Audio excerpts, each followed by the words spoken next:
Continuamos nuestro estudio como cada miércoles, nuestro estudio en la palabra del Señor, un estudio sistemático, buscando lo que la Escritura nos dice, nos enseña, nos instruye, para ponerlo en práctica en nuestra vida común, secular. Cristianismo no es únicamente, hermano, venir a la iglesia, callar la conciencia, escuchar un mensaje, un sermón, tener un poco de socialización con las personas, con el resto de los hermanos. Pero cristianismo es, hermanos, recibir lo que Dios nos da, hermanos. Primeramente su salvación, luego el nuevo estilo de vida, la nueva forma de vivir, la nueva criatura en Cristo Jesús, conforme a la imagen de Él. Y ese estilo de vida, hermanos, se lleva a la práctica en nuestra vida común, en nuestra vida familiar, nuestra vida, hermanos, de trabajo, de matrimonio, en todas las áreas, hermano, practicamos nuestro cristianismo. Entonces, continuamente necesitamos venir, hermanos, a la casa de Dios y juntos hacer un estudio de esa palabra, de esa escritura, de esa enseñanza, de esa instrucción, para luego poder ponerla en práctica. Y la escritura nos exhorta y nos dice ser hacedores de la palabra y no solamente oidores. Entonces, por eso lo hacemos, hermanos. A veces se vuelve un poquito tedioso, lo entiendo, hermano. A veces no alimentamos mucho las emociones en este tipo de enseñanzas, pero es muy necesario, hermano, que siempre prestemos atención a la instrucción de las Escrituras. Así que vamos a darle continuidad. Estamos en el capítulo 5. Ahora vaya conmigo al versículo 9, si es usted tan amable. Vamos a la palabra del Señor. Estuvimos hablando bastante sobre la paciencia, hermanos, hasta la venida del Señor. Hablamos de la venida del Señor, pero el tema continúa, lo sigue tocando en este capítulo 5, hermanos. Versículos 7 y 8 dedicamos, nos ubicamos mucho en ello, en la paciencia hasta la venida del Señor Jesucristo. Ahora el versículo 9 dice, hermanos, me gusta mucho esta palabra, ¿verdad? Hermanos, con cariño, con amor, con un acercamiento espiritual. Santiago le dice a sus compañeros, hermanos, no os quejéis unos contra otros para que no seáis condenados. He aquí el juez está delante de la puerta. Hermanos míos, tomad como ejemplo de aflicción y de paciencia a los profetas que hablaron en el nombre del Señor. He aquí tenemos por bienaventurados a los que sufren. Habéis oído de la paciencia de Job y habéis visto el fin del Señor, que el Señor es muy misericordioso y compasivo. Y la primera parte, hermanos, hermanos míos, tomad, discúlpeme, hermanos, no os quejéis. Ay, Señor del cielo. Bueno, no podemos pasar por alto esta escritura. La queja, hermano, la queja. Mire, la queja a la que se refiere Santiago es una queja muy, pero muy diferente a la queja, hermanos, que hoy el pueblo tiene. Déjeme le explico. En aquel tiempo había una vasta persecución en contra de la iglesia. Había, hermanos, una profunda discriminación, había abusos, había violencia en contra de la iglesia, hermanos. No solamente por parte del sistema sociopolítico religioso de su tiempo, pero también, hermanos, había personas que como trabajadores, como obreros, eran tratados mal. No se les pagaba lo justo, no se les trataba bien y se les daba más privilegios a otras personas, y al que era creyente se le trataba mal. Entonces había un sufrimiento continuo en la iglesia, y ahí es donde Santiago les da o les dice esta palabra al pueblo: no se quejen, aguántense. Ahora, ellos tenían una razón de queja, hermano. Estaba justificada su queja, por decirlo de esta manera. Ahora, ese es un tiempo de persecución, de angustia, tiempos oscuros de dolor, hermanos. Pero esta palabra aún yo creo que tiene que aplicarse hoy en nuestros días, porque aunque no tenemos el de qué quejarnos, de todas maneras el pueblo se queja. No hay la persecución que había en aquel tiempo, hermano. No había el hostigamiento. No, hoy, hermanos, no hay ese tipo de cuestiones que sufrió la iglesia primitiva, hermanos. Y sin embargo, si hay algo que tenemos hoy en nuestros días en nuestras congregaciones, que son creyentes quejumbrosos, que les encanta quejarse. Entonces, el origen de aquel tiempo de la queja era la opresión y la persecución. La pregunta ahora es, ¿cuál es el origen de la queja de hoy? Inconformidad, incomodidad, ¿verdad? No me gusta, no quiero. Yo creo que toda esa queja está basada no en una persecución, pero en un egoísmo personal. Si hay alguien, si tenemos gente egoísta, si hay gente egoísta, hoy más que nunca está dentro de las congregaciones, hermano. Pero egoístas, solo piensan en sí mismos, en su necesidad, en su inconformidad, y cada vez que hablan o abren su boca, tiene que haber una queja por la obra de Dios, por la iglesia, por los hermanos, por los creyentes, por lo que Dios hace o no está haciendo. ¿Me están escuchando? Entonces, pero gracias a Dios que, pues, usted de los que vienen entre semana, ustedes no son de los que se quejan. Por lo menos quiero considerarlos de esta manera. Una persona que se queja está haciendo lo contrario de la experiencia que debería de estar teniendo en Cristo Jesús. La experiencia en Cristo Jesús produce dos cosas: una, gozo; dos, agradecimiento. La salvación produce eso en nosotros, produce gozo y agradecimiento. Ahora, lo contrario al gozo y al agradecimiento es la queja. La queja mata el gozo. La queja opaca el agradecimiento. Una persona que se queja es una persona que no sabe agradecer y tampoco sabe gozarse. Fíjese bien, los que se quejan siempre están amargados, con caras de limón, siempre están molestos, incómodos. Nada les parece bien. Todo está mal. Y de que los hay, ¿verdad? Ahora, las quejas son diversas y de diferentes formas, de diferentes orígenes, pero hay gente que se queja de su trabajo, se queja de su familia, se queja de sus hijos, se queja de su esposo, su esposa, se queja de la iglesia, se queja, es más, se queja hasta del clima. Se hace calor, se hace frío. O sea, la queja está basada en una inconformidad, ¿no? No hay satisfacción, hay una inconformidad continua. Las personas se quejan porque nada les parece bien, porque nada les satisface, porque nada les llena. Pero ¿qué les puede llenar? ¿Cuándo están contentos? Si porque hace frío, porque hace calor, o como aquí en el sur de California, que tenemos en algunos meses del año una temperatura tan perfecta en los 70s, ¿verdad? Y aún así la gente no está a gusto con nada. Gracias a Dios que usted no es así. Por favor, digan amén.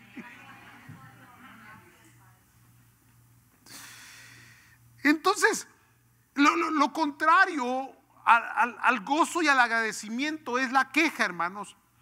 Y la queja tiene la tendencia a convertirse en crítica. O sea, me puedo quejar, está bien, en algún momento, ¿no? Porque, ya sea porque, no sé, tal vez por mi necedad o por mi falta de entendimiento o por lo que usted quiera, pero pues quéjate con Dios, no te quejes con la gente. porque al final Dios fue el que te puso ahí. Pero a la gente le gusta quejarse con la gente. No se queja con Dios porque pues a Dios le resbala.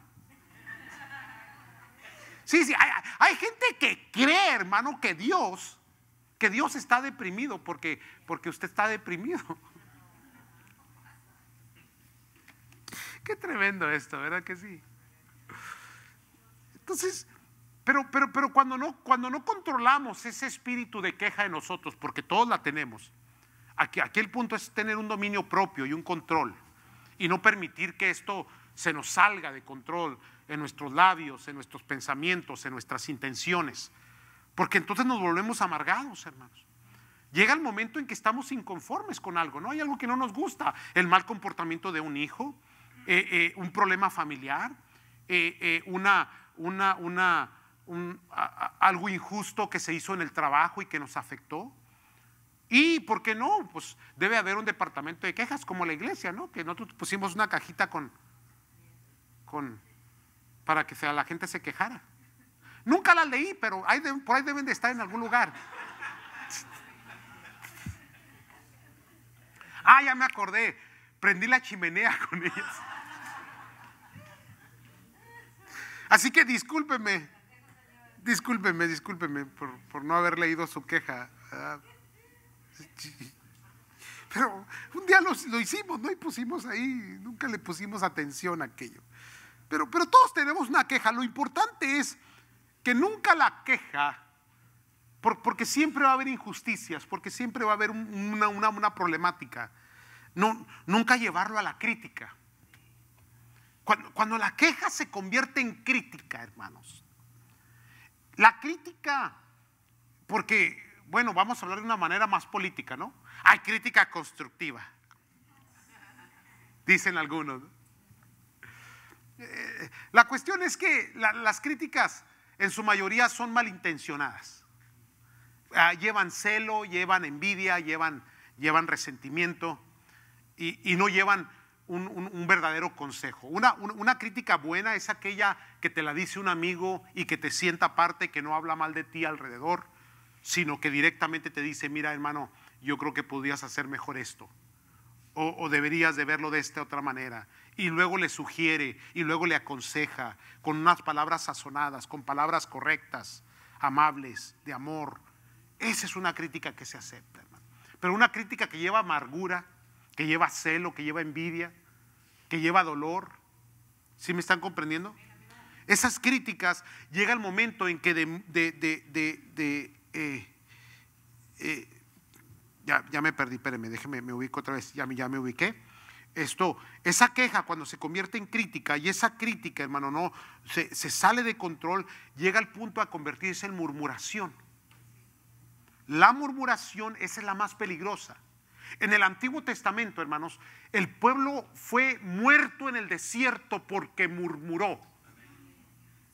Ahora, la Escritura dice que la murmuración era en contra de Dios y de Moisés. Así que, hermano, mire, y aquí me la voy a echar yo al plato para mí, ¿ok? O sea, aquí es el tiempo de desquitarme. Usted no puede murmurar contra el pastor, hermano. No puede hacer eso. Mejor vaya y dígaselo, pero no murmure. Porque eso, como ejemplo en la Escritura encontramos que despertó la ira de Dios, hermano. La murmuración. La murmuración, hermano, es mala, es diabólica.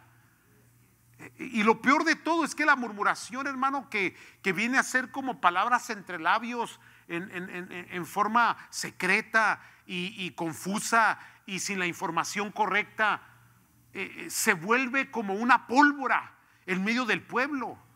Y luego la naturaleza humana es así, ya en sí misma, es de esa manera.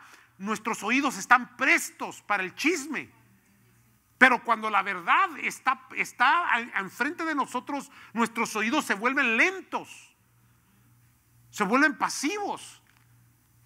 Pero el chisme produce una comezón. ¿Aló? Y esa comezón quiere rascarte con el suceso, con lo que está pasando. Y esto proviene del mundo, hermanos, no es de Dios. Yo no sé si usted es de los que todavía mira esos programas de televisión que hablan solo de chismes, de qué es lo que hace un artista o qué deja de hacer. Y de eso se alimenta la gente, hermanos. De eso se alimenta la gente. Y eso es lo que la gente consume en lo que son los medios de comunicación. Entonces una noticia veraz, algo que es correcto, nadie le presta atención, porque no vende, porque la gente tiene la tendencia a lo malo, a escuchar el chisme, a escuchar la murmuración, a oír qué tan mal está yendo aquella persona y a deleitarse en el mal de otra persona. Cuidado con eso, hermano. La iglesia no puede entrar en esas condiciones, nunca. Y ahí sí yo le exhorto en el amor del Señor, hermanos.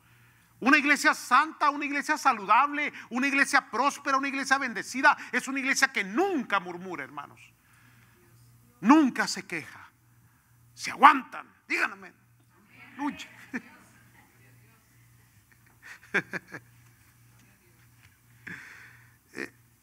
¿De dónde? ¿Cuál es el motor de esta queja, crítica, murmuración? La impaciencia. Por eso es que habla tanto de la paciencia. Y la contraparte de la paciencia es la impaciencia. Esa impaciencia, hermanos, se vuelve una frustración. La frustración, hermano, la convertimos en palabrería, que se vuelve crítica, que se vuelve murmuración y queja. No se enojen, hombre. Siento tensión de... Ahora, ¿por qué, hermano? No podemos quejarnos, porque la escritura aquí nos está diciendo, volvamos a la lectura: no nos quejéis unos contra otros para que no seáis condenados.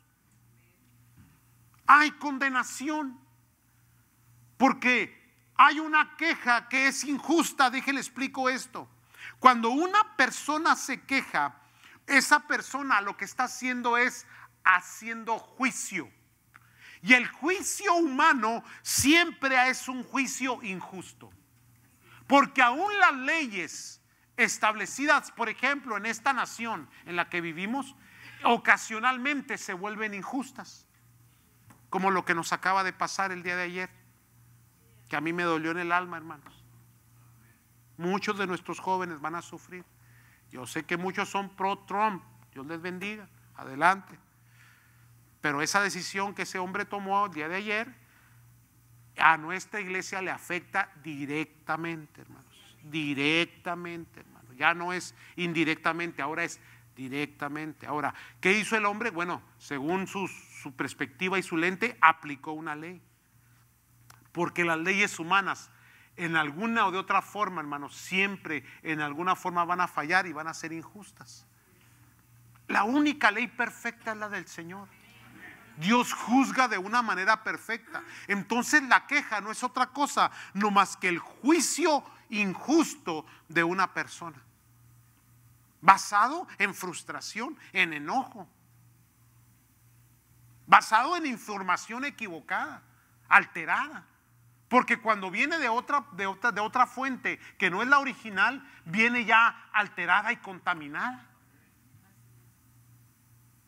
Y eso se le llama chisme. Gracias a Dios que ustedes no son chismosos. Cuando alguien le dijo, un pajarito me dijo, mira, vaya, dígale a su pajarito que ha de ser más que pajarito, ha de ser un murciélago.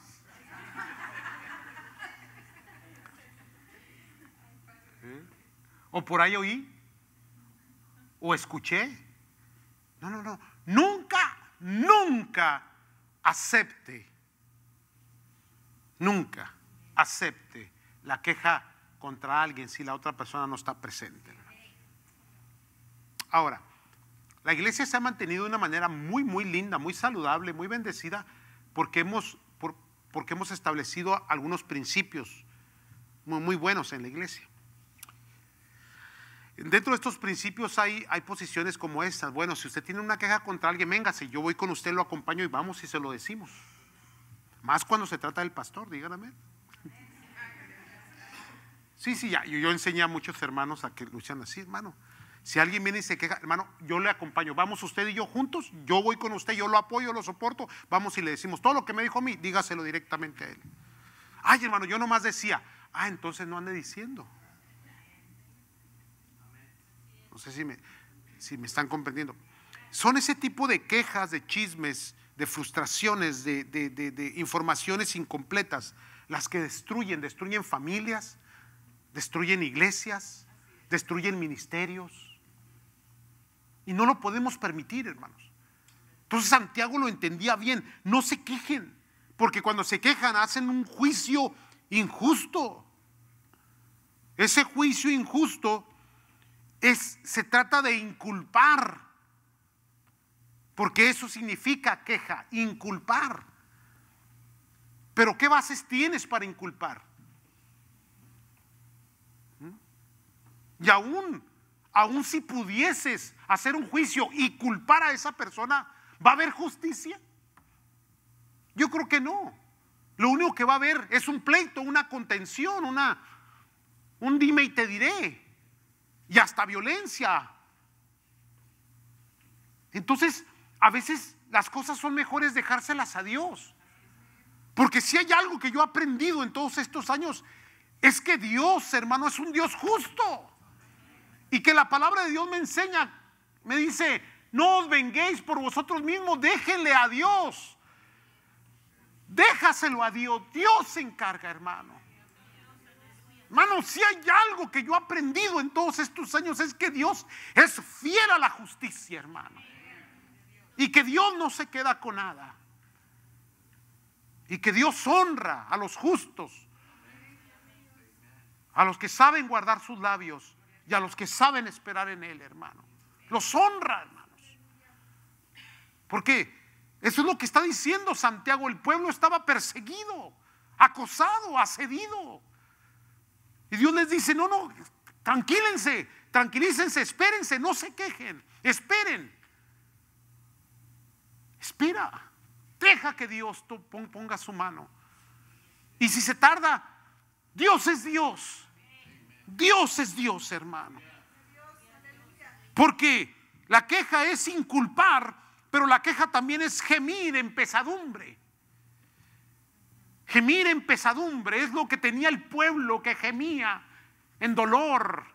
Ahora, cuando tú miras y lees el éxodo del pueblo de Dios de Egipto a la tierra prometida, ellos siempre estuvieron mencionando una y otra vez que hubieran estado mejor en Egipto. Ay, eso tocó el corazón de Dios de una manera equivocada, hermano. Porque Dios los amaba y Dios les había prometido. Y aquí está la palabra de Dios, aquí está la veracidad de Dios, aquí está la promesa de Dios, que en ese momento estaba siendo cuestionada por el pueblo. Entonces, quejarte contra las personas a veces es quejarte contra Dios, hermano. Dios tiene propósitos. Por lo tanto, guarda silencio, no te quejes, aguántese, tolere, sea paciente, vaya a la presencia de Dios, gima y llore en la presencia del Señor. Pero no permitas que tus labios se abran en contra de tu hermano. No lo hagas, no lo hagas. Mire, yo he encontrado esto. Hay gente que tiene la lengua muy suelta, demasiado suelta. Ahora, esa soltura de lengua, la palabra que sale de nuestros labios siempre va a llevar un efecto. Siempre, positivo o negativo, porque la palabra tiene poder. Buena o mala, lo que sale de tus labios ya lleva poder. ¿Por qué nosotros dependemos tanto de lo que sale de la boca de Dios? Esas fueron las palabras del Señor Jesús. No solo de pan vivirá el hombre, sino de toda palabra que sale de la boca de Dios. Porque Dios dijo, hágase, y fue hecho. Porque a la palabra de Cristo los los ciegos sanaban, los inválidos eran levantados, los leprosos eran sanados. A la palabra de Cristo, los vientos se detenían. Sí, me están con el poder de la palabra. Entonces hay gente que ha soltado palabras de inutilidad, de males, de quejas, de murmuración.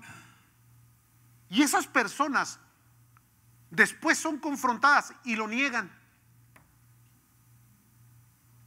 Gente que se engaña a sí misma, creyendo que lo que salió de su boca no tiene efecto.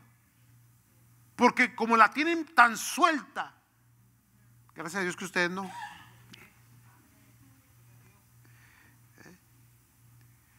La tienen tan suelta la lengua, hermanos, que en la facilidad con que la sueltan es con la misma facilidad con la que la olvidan.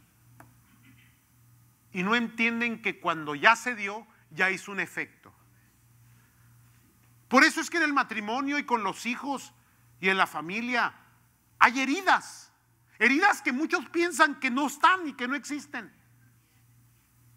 Son heridas permanentes que ni siquiera han cicatrizado, que todavía están sangrando, hermano. Porque son palabras como golpes de espada que siguen todavía, pero la persona que las suelta no cree que ha dañado.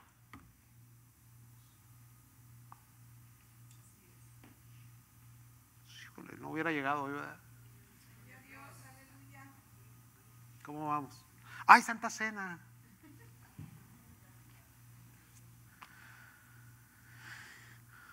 Entonces, la palabra de Dios nos dice esto.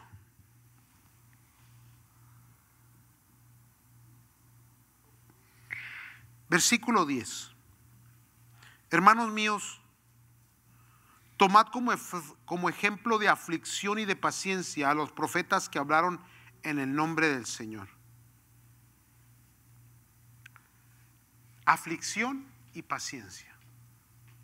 Qué linda combinación. Aflicción y paciencia.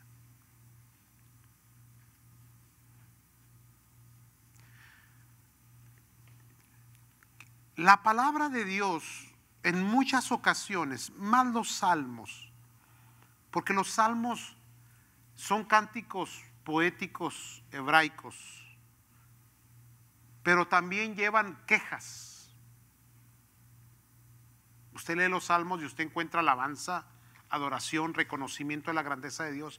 Pero llega el momento en que también el salmista se muestra su congoja, su tristeza.